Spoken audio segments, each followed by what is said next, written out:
Pernah kepikiran nggak dari mana bank syariah bisa dapat modal untuk menjalankan usahanya? Dan bagaimana cara mereka menghitung biaya modal kalau nggak pakai bunga seperti bank konvensional? Nah, di video kali ini kita bakal bahas topik penting dalam dunia keuangan syariah, yaitu struktur modal dan biaya modal. Tapi tenang aja, kita bakal bahas dengan cara yang santai dan gampang dipahami. Jadi, siap buat belajar sambil santai? Yuk kita mulai. Nah, dalam keuangan syariah, biaya modal adalah imbal hasil yang harus dibagikan kepada pemilik dana, baik melalui bagi hasil, margin keuntungan, atau untung. Nah, modalnya sendiri ini bisa dari dua sumber utama. Yang pertama adalah modal sendiri atau ekuitas, yaitu seperti mudharabah dan musyarakah. Dalam pembiayaan berbasis ekuitas di keuangan syariah biasanya melalui mekanisme kemitraan, di mana risiko dan keuntungan dibagi bersama antara pemilik modal dan mitra usaha. Contohnya tadi adalah akad mudharabah dan musyarakah. Di dalam pembiayaan berbasis ekuitas ini memiliki kelebihan. Yang pertama, tidak ada kewajiban tetap pembayaran bunga. Jadi lebih sesuai nih dengan syariah. Terus risiko bisnisnya dibagi bersama. Jadi ini juga sesuai dengan prinsip keadilan dan kemitraan. Nah, tantangannya adalah resiko bagi pemodal lebih besar karena pengembaliannya bergantung kepada kinerja usaha.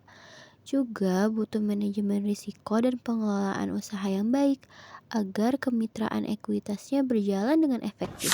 Yang kedua adalah dana pihak ketiga, seperti murabahah atau ijarah.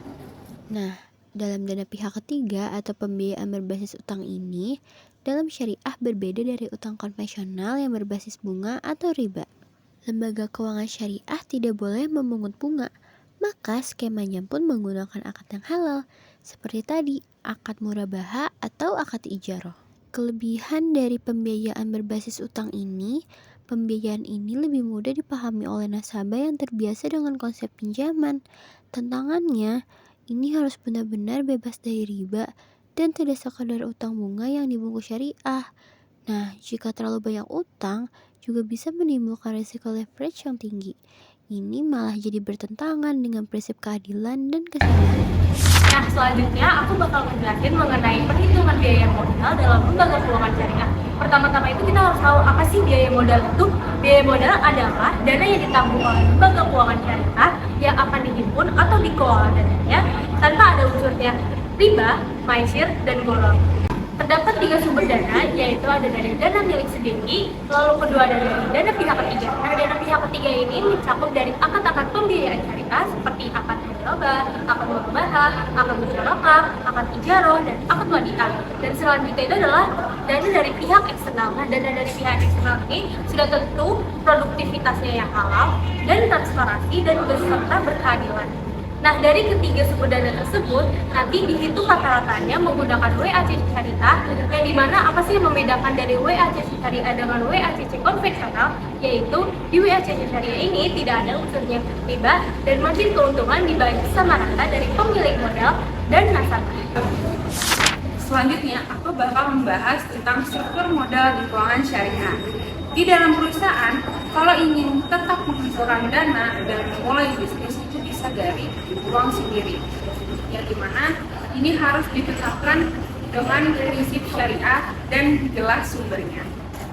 Kalau di perusahaan ini ingin berutang, itu tidak boleh, karena ini termasuk di sistem konvensional. Selanjutnya, aku pengen membahas tentang pengaruh struktur modal terhadap kinerja dan terhadap kepatuhan syariah.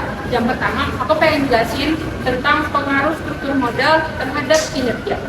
Jadi itu sudah disusun antara modal sendiri dan utang, itu bisa menghasilkan laba dan menguntungkan perusahaan. Kalau struktur modal ini seimbang, itu perusahaan bisa memaksimalkan sesuai targetnya.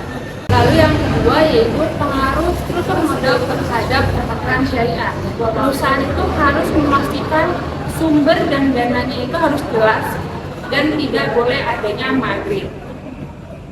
Kepatuhan ini sangat penting bagi perusahaan karena bisa dipercaya oleh masyarakat yang berprinsip syariah. Jadi dari pembahasan tadi bisa kita simpulkan dalam keuangan syariah, struktur modal dan biaya modal tidak hanya soal angka atau keuntungan, tapi juga tentang bagaimana dana dikelola dengan adil, transparan, dan sesuai prinsip Islam.